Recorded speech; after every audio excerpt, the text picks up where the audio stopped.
Humans spend about 5 hours daily on mobile phones. There are now over 11 billion mobile connections worldwide, which surpasses the current world population of 8 billion. These connections are from people with multiple devices, dual SIMs, and other integrated devices. Let's not go there and ask ourselves, what would happen if you were told to live without your mobile phone for a single day? There are 3 segments to our video today. How does this addiction work? What is dopamine? And how do you get rid of your addictions? Let's crack this today. We are all a part of this world where we can easily engage with somebody. You can even tweet somebody, could even be the Prime Minister of the country, and there are chances they might react back. Anybody, no matter if the person is rich, we can talk to them, compete with them, and without realizing, we adopt their desires into our lives. Please lend me your ears here. Listen carefully. Now, these are nowhere less than mimetic models. What are exactly these mimetic models? Mimetic models are a set of machine learning techniques that use artificial intelligence to stimulate the behavior of specific people. External mimetic models are those which are far beyond our personal reach. Hence, there are very less chances of us to get into rivalry or feel envious to them. Whereas the internal models are the ones within our range, like family and friends. For once we scroll and wonder how privileged or better their lives are, we start believing what we see and start developing ideas. Whereas all these mimetic models lie behind lenses and filters which we fail to acknowledge. It is very important to choose what we see, or else we will be completely in control of this tiny world in our hand. And back to that, what is dopamine? Dopamine is a neurotransmitter produced in our brain. It is formed by a group of nerve cells in the middle of the brain and sends out messages to other parts of the brain. This is completely different from endorphins, which causes happiness and also relieves pain. Dopamine is specifically concerned with stimulation, motivation, profits, and anticipation. Once your brain understands that it is about to receive a reward or happiness after a certain act or event, it starts producing dopamine in the process of anticipation, or I would say while you wait for it to happen. There's this example of a kid waiting to attend his friend's birthday party in the evening.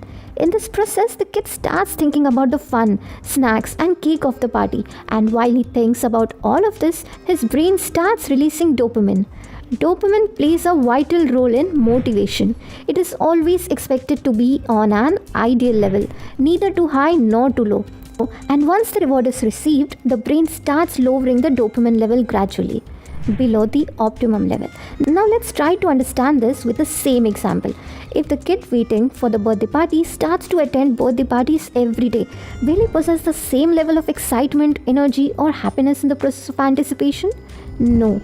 The same thing applies when a student tops his class. The level of happiness that he gains while receiving his result will have no bound. But if he tops his class every single time, he might definitely not have the same level of happiness. He might have to try and level up his performance for that. He will have to top his batch, school, and city to gain the same level of happiness, which requires more effort for sure. Evidently, this applies to the habit of cigarettes, alcohol, and drugs as well. The moment you have them for the first time brings an extreme level of pleasure, but eventually you fall into consuming more and more to acquire the same level of happiness or pleasure, hence turning it into an addiction. Also, this addiction applies to your social media usage as well. Now the question is, why aren't these dopamine results not effective in other productive areas? Like, why doesn't winning a football match or cracking IAS an addiction? The sole answer to this is easy exposure and rapid outcomes. Like consuming alcohol, cigarettes, or drugs comes with easy access and fast rewards. Also, scrolling media rewards you the same satisfaction with least minimum effort. Let's wrap this up with a third and last segment. How do you get rid of these addictions? Technology has been handled by experts since ages. The device applications are designed in a way to attract maximum attention from the users. Human psychologies are considered. Color schemes have been planned accordingly. The least and steady measures that we could come up with is avoiding anything that's gathering our attention unnecessarily.